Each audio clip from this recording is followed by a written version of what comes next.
January the 20th, 2014. A massive 6.5 magnitude earthquake struck the Tonga Islands. This is the second massive quake to strike globally in 24 hours. The quake had a depth of 33 kilometers. Matthew 24, 6-8. For all these things must come to pass, but the end is not yet.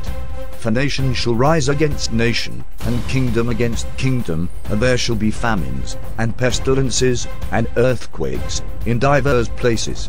All these are the beginning of sorrows.